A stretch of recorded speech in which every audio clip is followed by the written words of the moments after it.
Hello, friends. If you know that now is the time, you can't wait any longer to build virtual teaching into your business model, I invite you to look at the Virtual Teaching Masterclass. If you need somebody to hold your hand, to help you every step of the way, to talk to you about what kind of specific equipment you need so you're not wasting money or time looking around for things that you really don't need, or if you need help on marketing, software platforms, the whole thing from start to finish. The Virtual Teaching Masterclass is open for registration right now. This only happens a couple times a year. There's live coaching every lesson week, and I would love nothing more than helping you start this successful part of your teaching business. Bring your creativity to people all around the world from the comfort of your own home. Again, you can find us at academyforvirtualteaching.com, the Virtual Teaching Masterclass. I hope to see you there. The important part to tease out there is money is an amplifier. So that really is true. So if you are, a wonderful person serving people in a beautiful way with an authentic voice, money can help you do more of that, reach more people, do a higher quality of work, have a higher quality of focus, attention, and care. And these are wonderful things, and money amplifies that. Hello, friends, and welcome to the newest episode of Creatives on Camera. If you're an entrepreneur teaching, designing patterns, or running a shop and feeling like video is just too complicated or time-consuming, you're in the right place. This podcast is your guide to creating video content that connects authentically with your audience, builds your business, and expands your reach without the stress of a huge production or expensive equipment. We make it simple, effective, doable. I'm Lyric Montgomery Kinard, an artist, educator, and host of the show. Join me as we explore practical tips and strategies to help you confidently share your creativity online. Let's get started. Hello, my friends. Welcome to Creatives on Camera, where we help you take what you teach and build an online teaching business. Today, I think you've got one of my favorite interviews ever. We are with Hannah Cole of Sunlight Tax. And you might think, oh, tax is boring, horrible, whatever, accounting. But seriously, what Hannah does for the world and for creatives especially is so needed and so important. And she makes it beautiful and fun and wonderful. This is stuff that you really need to understand. We talk about accounting, we talk about money mindsets, we talk about being a professional, being a business, and we get off into some of the weeds as well, talking about online course platform comparisons and about starting a business and what that is like. I know you are going to love this. Let's jump in. Hello, friends. We are so excited to have you with us today, especially because we have something a little different, but kind of really vital to every one of your businesses. We have with us today Hannah Cole from Sunlight Tax. She runs a money boot camp that I took a few years ago that was phenomenal. So I'm so grateful she was able to come here. And we're going to talk a little bit about money for businesses, specifically for creative businesses like ours. Hannah, say hi and tell us a little bit about your background. Who are you? Why did you end up where you are now? Sure. First, thank you so much, Lyric, for having me. And hi, everybody. I'm an artist. I've been an artist for 20 years, and I always wanted to be an artist when I grew up. So this is the primary part of me. But later in life, 10 years into my art career, I finally got so mad and frustrated at the sort of interaction with taxes from being treated, when I went to my dad's accountant, he was like, when are you going to get a real job? and like stuff like that happening to me. Ouch. And, you know, as you know, as a creative person, like you are running a business, but money and taxes are not exactly what you like want to do with every minute of your day. You'd rather do the creative work or build your audience. And so I just felt like this is a thing that people like me need. I'm just going to go back to school. I'm going to start this business. Like I had a real vision for starting my business, Sunlight Tax, because I was like, the creative community is why I'm here. Like these are my people. This is my community. We need this and it doesn't exist. And I'm just going to go do the thing and make sure that creative people have this information about just like how to handle your taxes, right? Because it doesn't need to be as hard or as insulting as it had been for me. Right. And I get that we're like visionary twins, have this idea and a goal, and you see a need that is desperate, but nobody's filling that hole.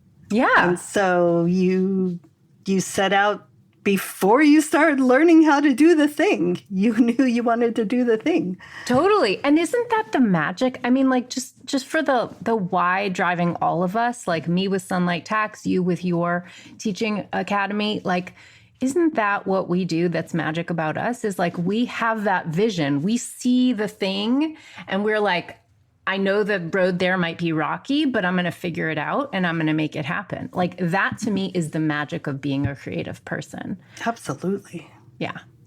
So how did that go? You're a fine artist, you're a painter, and you had this vision, and you had to, learning accounting, learning taxes is not a light subject, and it's not a just, hey, let's go to a couple weekend classes things.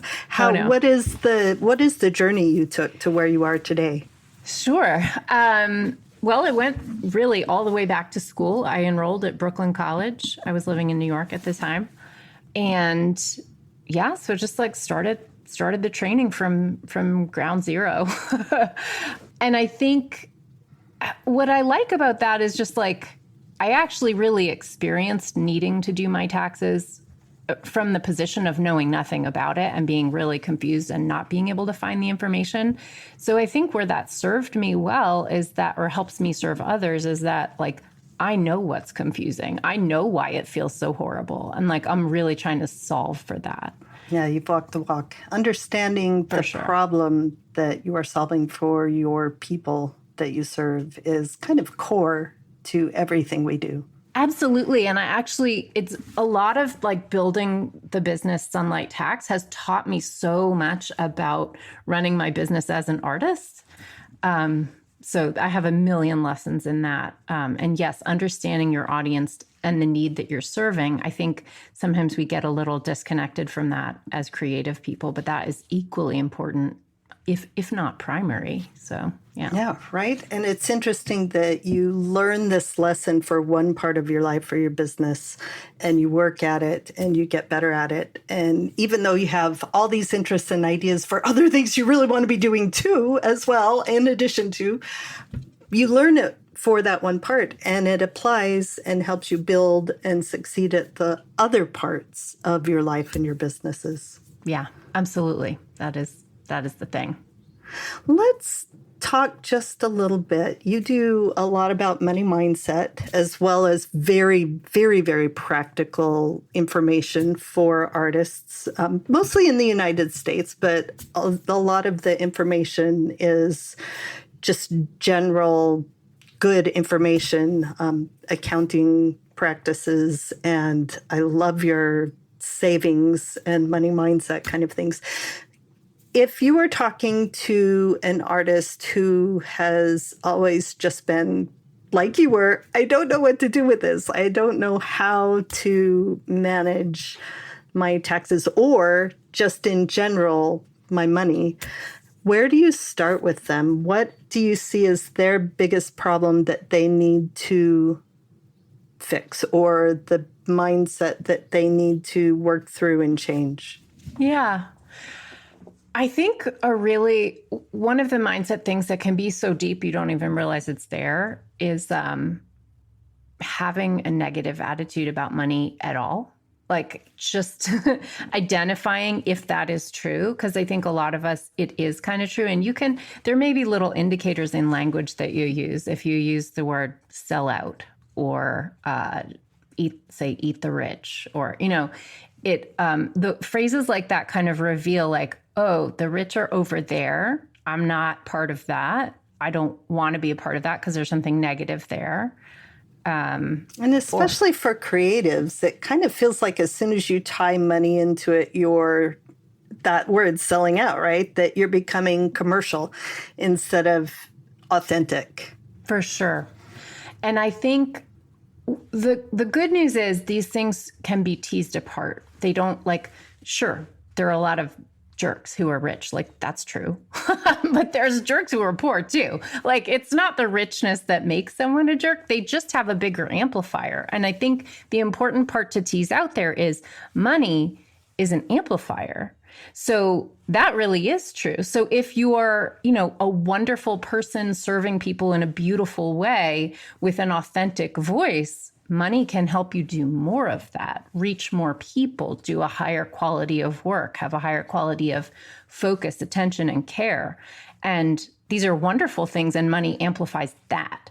So I think what's important here is just, what is it you're trying to amplify? Do you want to amplify what you have? Like, there can be, and especially with people who are, socialized female, although of course this can apply to any gender, we do get some meta messages about staying small. So sometimes there is a fear of amplifying. There is a fear of kind of like stepping out on a larger stage. So who am I to think I'm good enough to totally do this big thing? Right? Exactly. Yeah. Yeah. How do you dig into that, and what do you like? How do you overcome that kind of idea? Yeah. I mean, it's a big project. Of course. There's a whole course on it.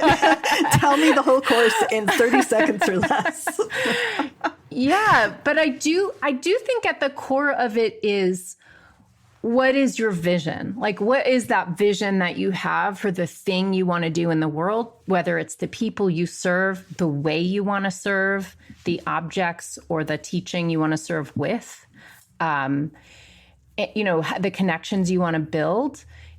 If those are the important things to you, think about what amplifying that could look like, could feel like. Like, that's the place, I think, to lean in. Because money is a tool to make that go better, stronger, smoother, be able to hire out the parts you don't like, or do more of the parts you do like. Right, or even do more good in the world, right? Absolutely. I love the idea of it being an amplifier. If we are coming from a place of service, and that's what most teachers are doing, right? Most of us have worked hard to develop something that will make other people's lives better and easier and happier, joyful, more creative, right? For sure. Teachers, we're bringing that creativity into their lives. And, we can do it better and more and expand our reach, and also, if you're the kind of person who puts your resources into your community, imagine how much more you could do with the amplifier of a decent income, right? Absolutely. And also, and just to tag, and one more thing, I think we tend to, when we have a really negative money mindset and sort of see money as over there and evil and wrong, we tend to be really busy, like underpaid and overworked. And I also want to just point out that money can equal rest. And it's so true. You mentioned that if you and your business are profitable enough, you can have other people do the things that suck your soul out of your heart, right? Absolutely. You can take off those times. You can have, as a teacher, you can have more time to actually make the things that you want to make, right? Yes. And it can become, there's some mindset challenges in those things. You're hiring your first contractor, hiring your first employee. Like these things can have their own little, new level, new devil. Yep. But it can really increase the quality of your work, right? Like just to use myself as an example, before we got on camera here, we were talking about like hiring out parts of the podcasting process, right? Right. I think most people who listen to your podcast or watch the videos are here for your brilliance, Lyric, right? And your personality and your unique perspective. Well, so that's kind of like the golden egg that you want to care for. And like who's holding the nest around it, that can shift a little bit, right? So like, does somebody like edit the sound quality? That doesn't have to be you. That is outsourceable. And like the more somebody is doing that work, the more you can be putting your personality and your love and your unique perspective into your shows, Right. or your teaching.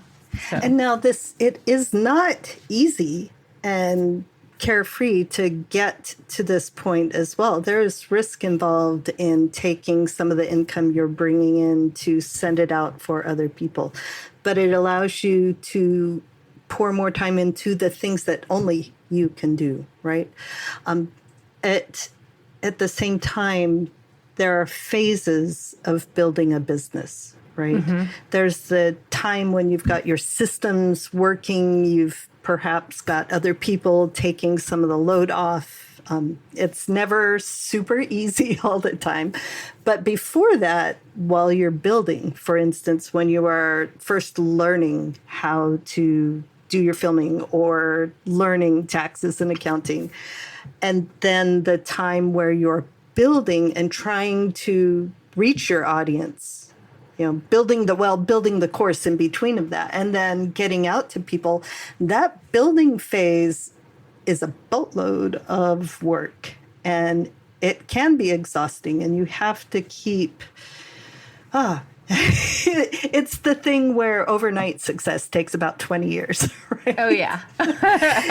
you have to, tell us about that middle part of your process of actually, instead of telling us what's in your business, tell us how you manage building your actual business. Sure. Well, if we're talking about me specifically, actually, I'll tell you one of the things that when I was first getting serious about building it, but wasn't that far down the path yet, one of the things that I kind of messed up or would coach myself around now is that I would try to take in a lot of like podcasts and read books and like watch courses and things on how to build my business well and authentically from people whose perspective I felt was ethical and like authentic and mm-hmm. like in the way that I wanted to do my business. I made the mistake sort of not understanding the length of the timeline. I sort of thought it all had to happen now. And I mean, good news, bad news, it's not going to. Yeah. It doesn't all happen now. It's definitely a long haul.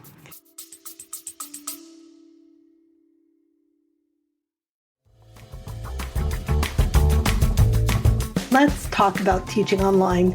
Maybe you've thought about it, but it feels overwhelming. You're worried about being on camera, not having the right tech, or figuring out how to translate hands-on workshops to a virtual setting.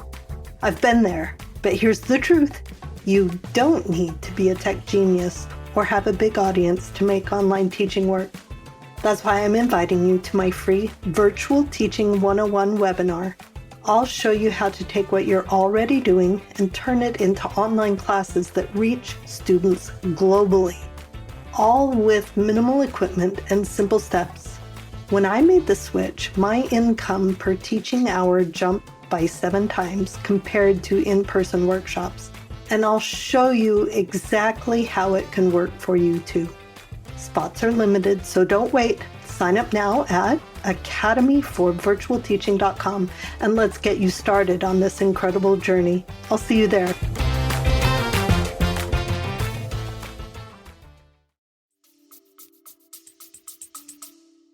It sure is, but also like I feel, it's really worth it. Like doing those hard things are really worthwhile because I remember like I hired a business coach. And I think I'm her longest standing client at this point. I've been with her for, I think, like 8 years, because I had this moment. I was not making very much money at the moment that I hired her, and it felt very risky and very scary. But I remember just doing enough self-work to realize that I do better fulfilling promises for other people than to myself. And Good to know. yeah. And I'm not alone. I'm sure people listening were like, oh yeah, I know that one. And I realized if I have a coach and I can make the things I need to do for my business, if I can turn them into homework for her, I will do them. But if it's just for me, nobody knows and it can fall away. And I was finding that I wasn't holding myself accountable quite as well as I needed to. And I realized that that coach could kind of both cheerlead and drill sergeant me. And it turned out to be very worth it, because that is exactly what it was. It was like I would get homework every week. And ironically, that homework was for my own self. I'm the one who benefited.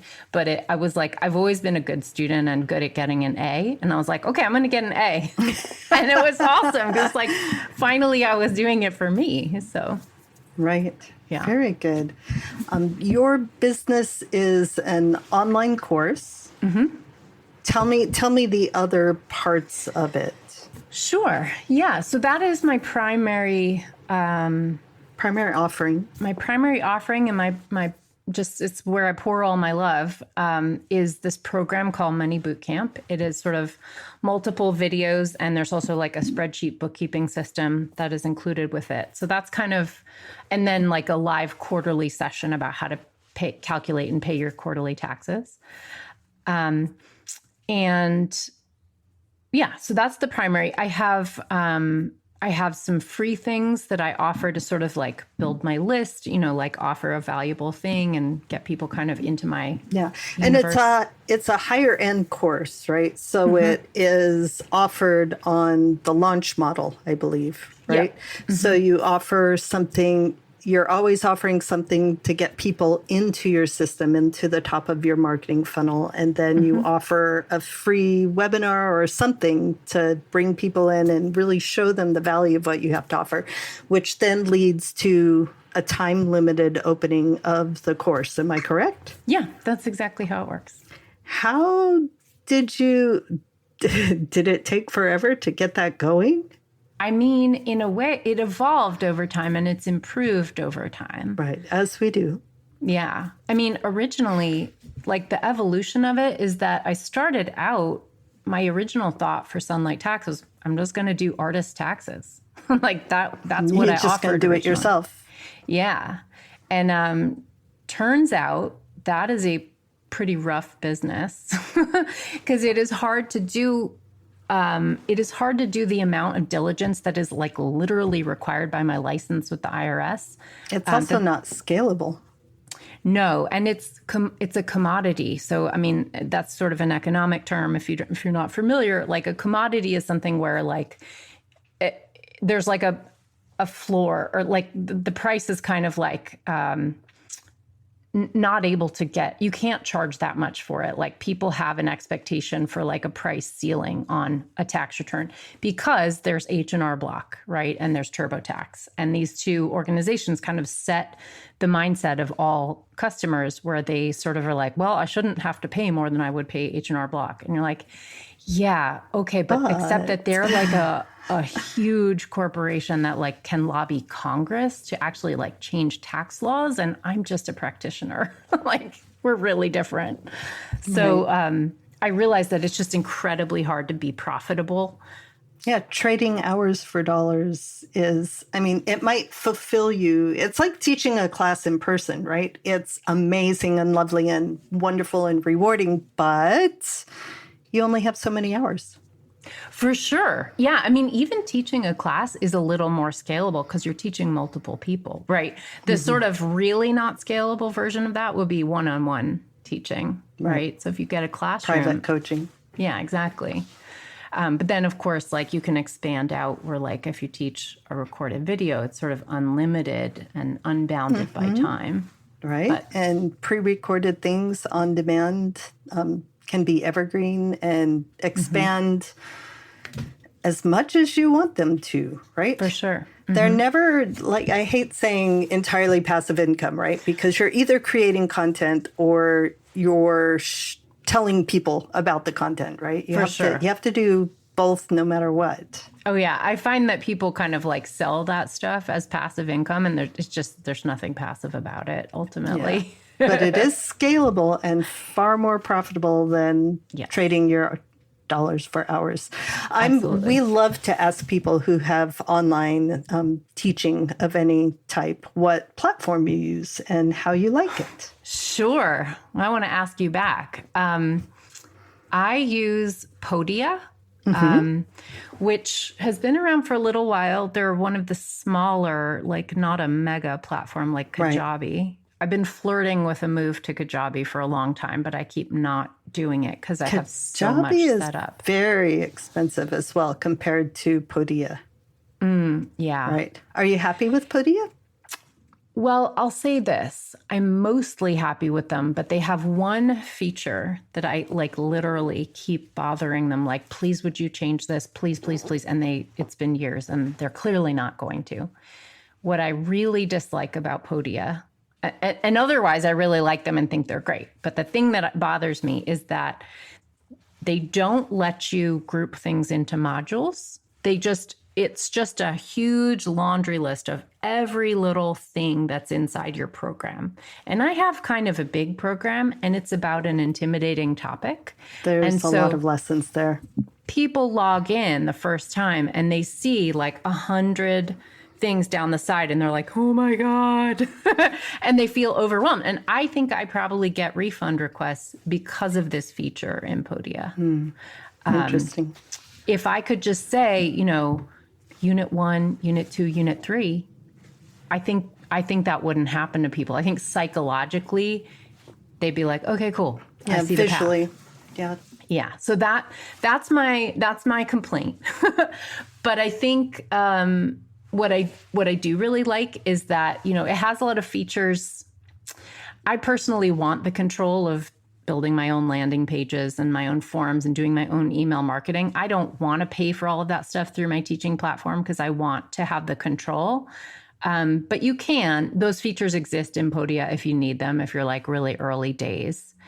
And what's really nice is you can kind of link one program to another. So if you have different offerings, when somebody buys this course, you can have Podia show them, oh, if you bought this, you might also like this. And that's really helpful. Those are called either order bumps or bundling or upselling. All that follow-on built in to a course platform is really helpful. Yeah, that stuff is nice. And I find the platform very easy to use. I mean, I can throw up a new 1 hour, session really fast. Yeah, it's pretty simple.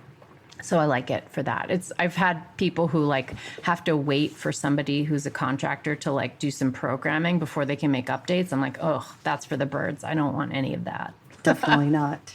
Definitely not. That really holds you back because sometimes it's just a little thing that you need to take care of. And if you're able to do it yourself on your own platform, it's helpful. Absolutely. You want those. I like to just do it now while I'm thinking about it. I don't like to have a big laundry list that's like chasing me around. So yeah, it's nice to make changes as they come to mind. Podia is a nice, simple, it is one of the low key platforms. Nice. Right? Yeah. Yeah. I have classes on there too as well. Oh, cool. As well as a million other platforms, because that's what I get to do is try them all out so I can tell people about them, right? Wow. Do you have a favorite lyric? I'm just curious. I don't think it's like asking about your favorite child. They all do very different, well, they all try to do things similarly and they all do them a little bit differently. And some of them, every single one I've tried has at least one thing that makes me insane and drives me buggy. For instance, Podia, when I get a student comment, it doesn't show me the student comment in line with the lesson. And I have art classes where I've got list or photos, and I've asked them to choose one to do a critique of, and I get the critique and I don't know which one they're talking about. Oh, no. Right. Without figuring out what class they're in. And it is so, that's just a little thing that wouldn't bother most people. It depends on what you're looking for. If you're starting from scratch, Sendler is one of my favorites.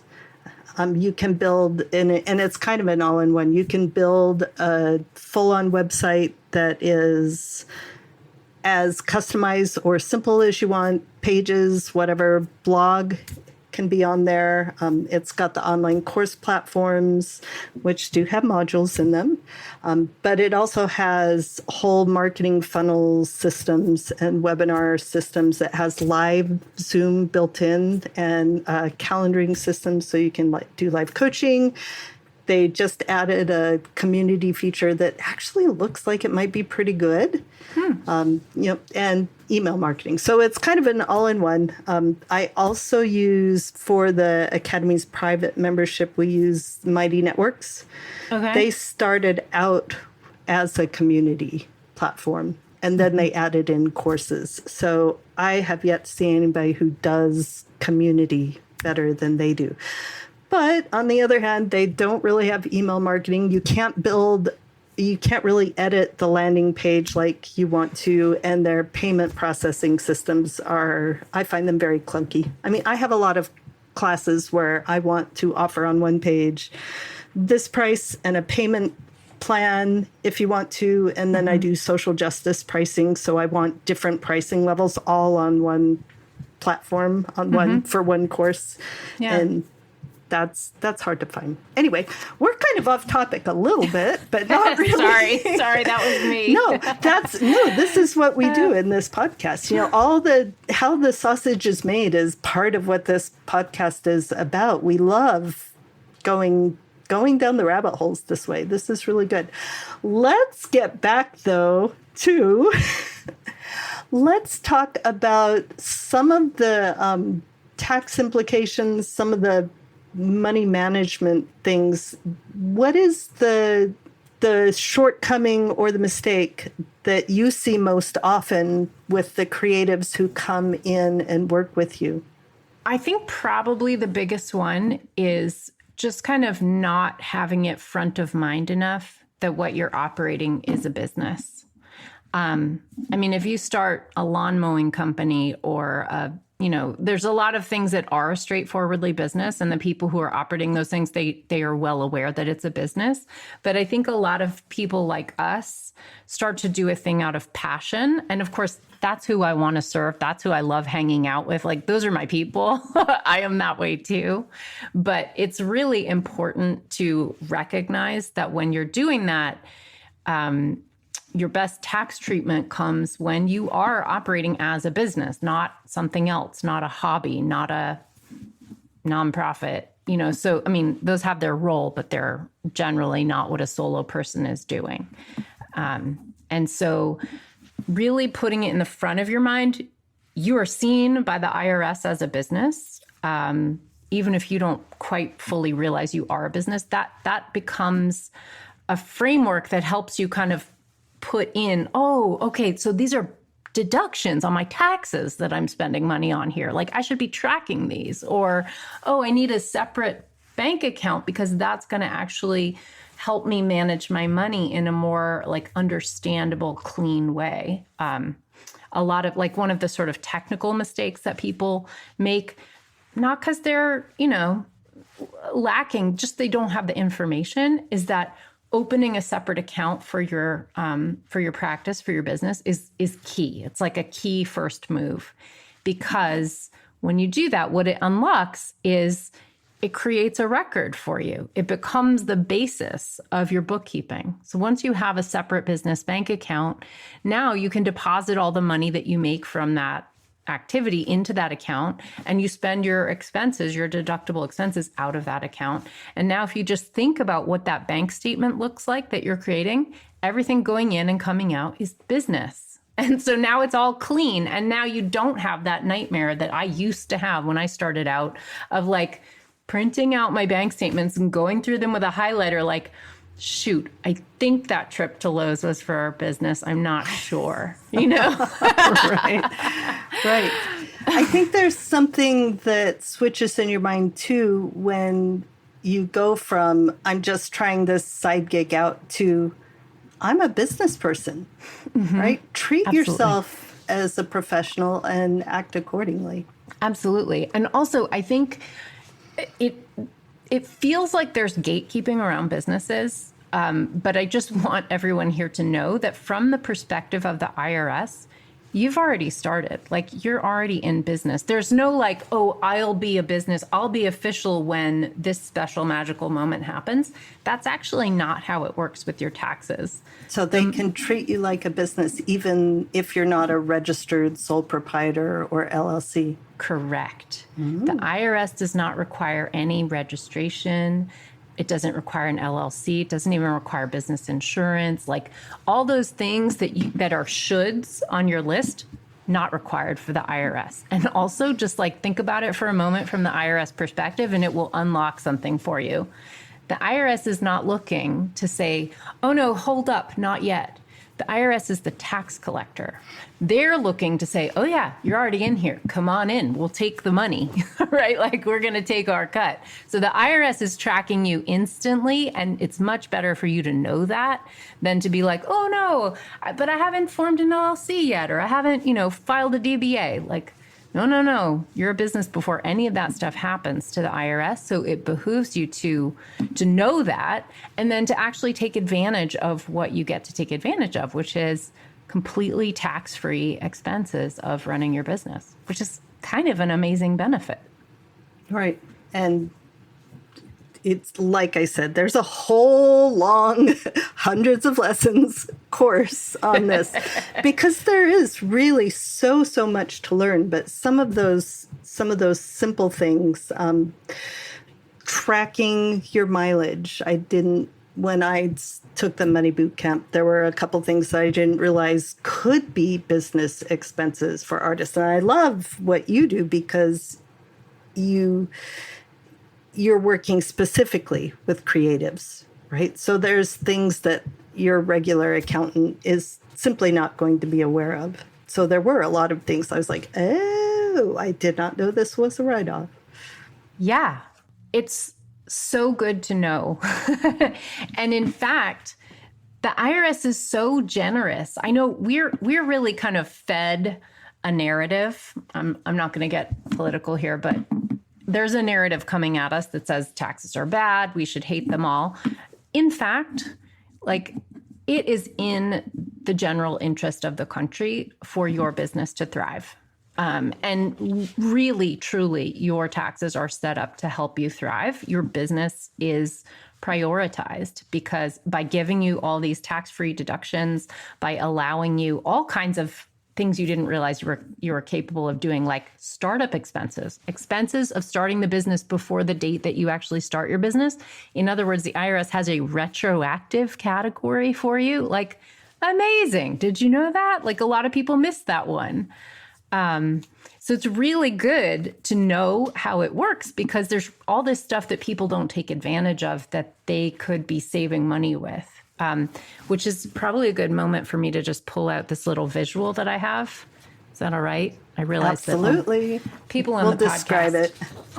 on the podcast, people are not going to hear this. Oh, the rainbow chart! I love this. This is one of the prettiest lead magnets I've ever seen in my life. Why don't you describe it for our listeners? Sure. So this is such a core issue that we don't recognize everything that is deductible in our business. So I created this, rainbow colored, very, very pretty visual guide to your tax deductions. And I have 9 different versions for all different types of creative businesses. So you can kind of like get it and pick the one that fits you the best. But it's kind of like a translation tool because what I find is that we tend to kind of get in our little lane and we speak the language of everyone in our lane, but that doesn't necessarily translate that easily to the language of the IRS. So this is a translator where the rainbow colored thing is how you describe the thing you spend money for in your business: home studio, mileage, meals with business contacts, things that are really like fun and awesome. And then I connect it with what the IRS calls it. So in this column here, the rainbow arrow points to exactly where that deduction goes on your tax return. And then there are some rules that are a little bit more complex, like cost of goods sold and, inventory, home office, home studio. So some of the rules are a little more complex, and I have those all written out down the side, just so that you can kind of take this one-page resource and print it out and just have it by your tax stuff and be like, okay, cool. Now I know how to take the home office deduction. Absolutely. We will have this link in the show notes, in the descriptions, because you all need to go get it. It was, first of all, it's pretty. But second of all, it's actually really helpful. It helped me. My whole accounting system is as easy as possible, and I just have tax categories. That's great. And whatever expenses come in, I download them from the bank and just categorize them straight into whatever tax category they go into. And it makes everything, when it's tax time, you click a button and make a report. And it makes so easy. I love that. I mean, that's the way to do it, because then if you're doing categories that don't correspond to your taxes, then what you're doing is creating a sorting project for yourself at tax time. If you set up your categories in the way that the IRS has them set up, your tax time gets really easy because they're already there. You just have to total the columns. So it makes it so much easier. So much easier. And so because we're teachers, I mean, you're teaching taxes and accounting. I'm teaching how to build online courses, kind of things. But we also realize that people learn in different ways. Some of us just watching and listening to a video, it doesn't really sink in very well. So I've watched you do a lot of videos. You also have an absolutely amazing podcast and newsletter that all on their own, without the Money Camp people, she provides so much value. It is so worth going and checking those out.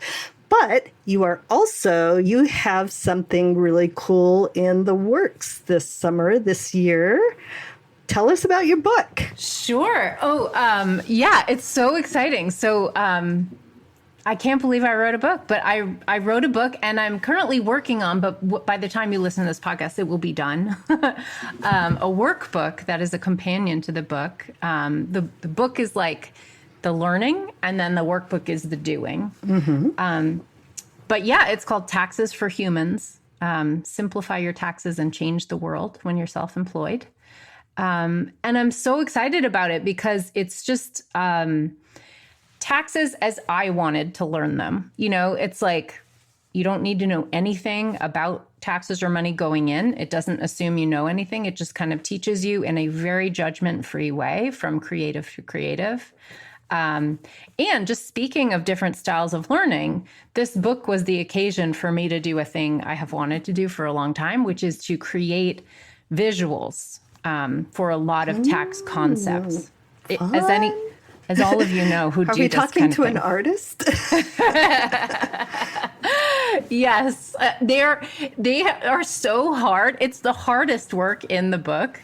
In fact, I knew that going in, and I negotiated. This was me learning a thing or two in my 10 years as a business owner. I negotiated in my contract to own the diagram. So all the visuals are not property of my publisher. They are mine, which means I can give them away. That's a huge thing. That's hard to get. It's really nice because it represents the thing is once you see a visual and it makes you understand, then it feels obvious. And I'm like, that's cool. That's the feeling I want to give you. But getting to that visual is so much difficult work. And that's why that visual isn't out there yet, because it's so hard. So it's like, I want to own it. Definitely. Definitely. But I can't wait to see this. I'm so excited about those visuals because I just think there are so many people when they see, buckets, spouts pouring out of the buckets into my tax bucket. That makes sense. Now I kind of understand what that thing is because, lines on a tax return do not give you that sense of understanding. Yeah. Visual mapping and creating flowcharts and things like that help. We're visual people, right? We're creatives, we're artists. And seeing that is a huge, huge help. So there you go. You've got videos, you've also got written word, and now you've got the visual you're covering a lot of bases to help people learn something that's really, really important. For sure. Also, I just want to mention that because I own these visuals, which I'm so excited about, I'm not sure at the moment that we're recording. I don't totally know what all of my pre-order bonuses for the book and workbook are, but I believe where I'm tending is that I'm going to give away the visuals when you buy the workbook. Like, you'll get them instantly. So just if that feels interesting to you, I just want to say that that will be something that I can deliver instantly during, while the book is in pre-order. So this brings up another idea that I run into with teachers all the time, is that if I give everything away for free, who's going to buy, right? And I see you as being ultra generous with the content that you put out, with the content that you freely give. We'll buy the book, we'll purchase the class, we'll buy the workbook, sure. But everything around that is, none of it's fluff. Every piece of content that you give away is so useful. So tell me about the why of that, why you do that, and how it then works to actually support a profitable business. Sure. This is such a great question, Lyric, and something I'm sure everybody listening struggles with. I think, one, it's in my nature already. And probably if you're listening, it's probably in your nature too. Like, I just feel like I want to be generous and I want to be giving and I want to support my community and I don't want to gatekeep. There is a point where I do want to get paid for my labor. So like, it's not all free. Yeah, we deserve, it's a communal support, right? For sure. But I feel there's a couple things in there. One, I really feel that like being authentic and generous is helpful because that really is who I am. And it's just reflecting something real. And I think when you give away something really valuable and well-crafted, that's very generous, like, for example, this, visual guide to tax deductions, it helps people realize the amount of heart and soul you put into your other offerings. And it makes it feel like, oh, well, Money Bootcamp must be pretty good. If she puts this into the free stuff, the program must be good. And in fact, that is true. It's all about relationship building. So if you want people to purchase from you, and as a teacher, as a creative, as somebody who's transferring skills instead of just a product, they need to trust that you're the person who will give them those skills, who will be generous enough to teach them everything they know to solve this problem that they have, right? So I think it's one of the key parts, that generosity and that connection that is true and authentic, right? Yeah. And let me tell you, like, I continue to sort of wrestle with this. Like, as I went into this book deal and started writing this book and this workbook, I was like, I'm giving away everything that's in my program and more. Is anybody going to join my program if I put this all in a book that costs a fraction of what my program does? And I really wrestled with that. Like, is this wise? Am I doing something that's going to shoot myself in the foot?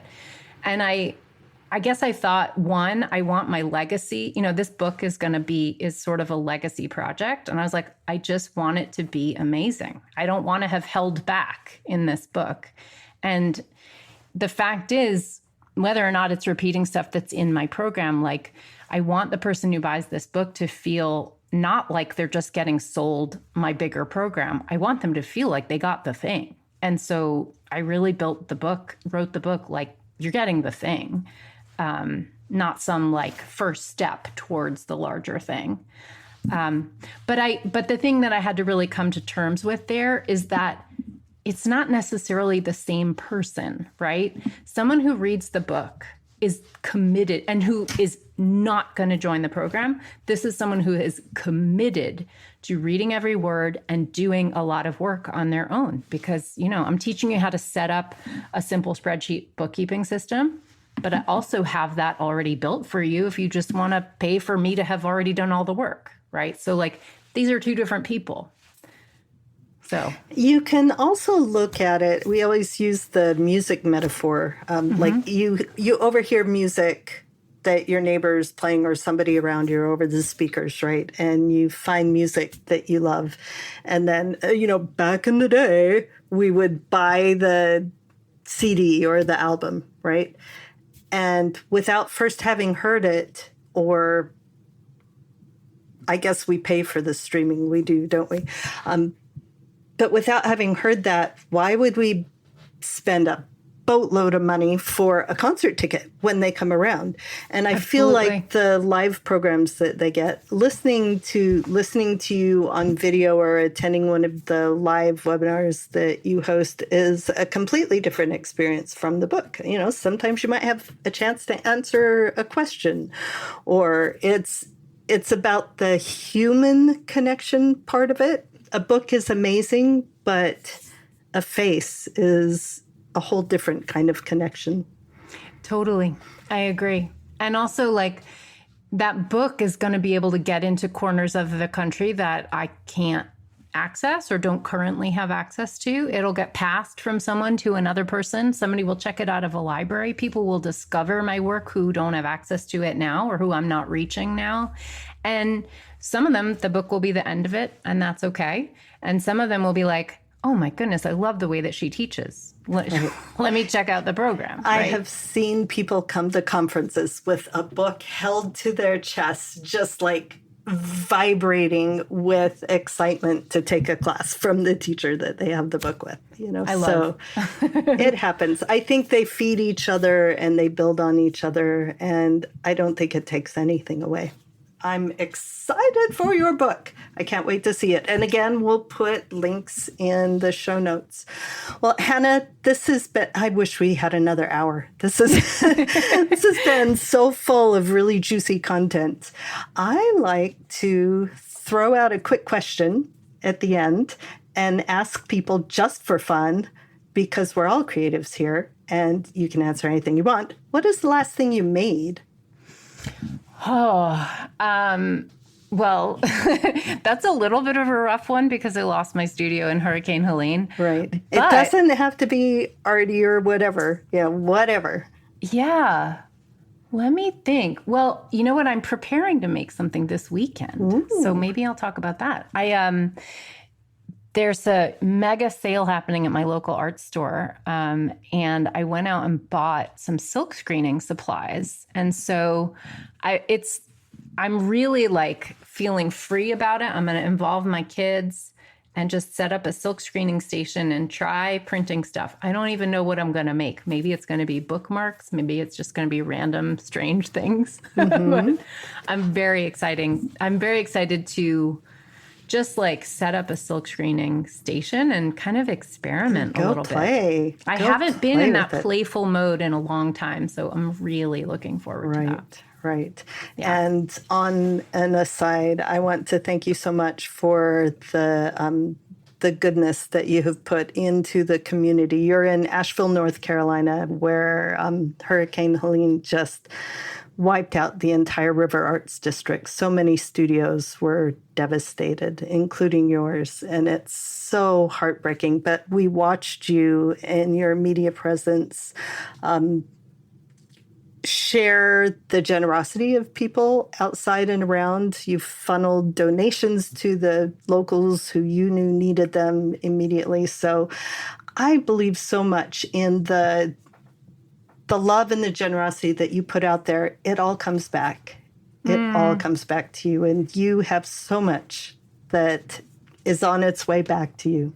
I appreciate that so much, Lyric. And you know what? Just circling back to the first thing we talked about and that like money mindset thing and amplifying your voice, like because of kind of working on these issues myself within myself and realizing, and having more income and building a larger audience, when Helene hit, I had an audience of a size where, and, a reach that I couldn't have conceived of 10 years ago. And that audience was just like, we're here. We've been reading your newsletter. We've downloaded the visual guide to tax deductions. We're here to support. Where can I send $5 or $20 or $100? Some people sent $500. I mean, people were amazing. And so being able to turn around to my community in desperate need and just write a check to them for $2,000, or like just Venmo my friend $2,000 to make her rent because the painting job she just worked on had literally washed down the Swananoa River. Like, that felt good. That was amplifying good in the world through money. So that was awesome. So beautifully said. So beautifully said. May we all strive for that. May we all reach that that potential to make the world a better place within us. Hannah, thank you so much for the time that you've spent with us. I appreciate it so much, Lyric. Thank you for having me. And I love what you do and the people who you're supporting, what they're doing. So it all feels so good. Such a mutual pleasure for all of us. Well, my friends, keep creative, keep loving and serving your people, keep teaching, keep building the amazing businesses that you are so that you too can go and do good in the world. Bye, friends. That was fun, am I right? Hannah is a beautiful soul, and I'm so grateful that she was able to come on and share her wisdom and so much information with us. I encourage you to look in the show notes, look in the description, and follow those links and find those freebies that she offers. They are so valuable and, of course, pretty too.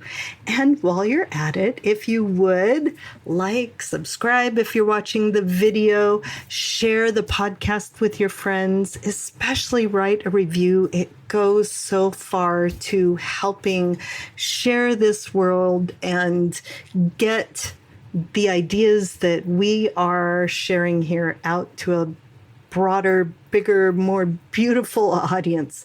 Let's make the world a better place with more creativity, more love, more kindness, and help your business to be super successful while we're at it.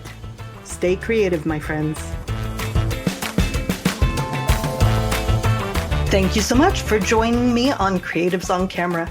I know there are countless podcasts out there, and I'm honored you spent your time here. If you enjoyed this episode and don't want to miss the next one, please subscribe to the podcast.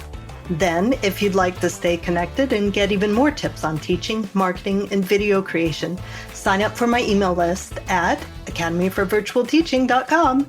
You'll get exclusive insights and updates delivered straight to your inbox to help you grow your creative business with ease.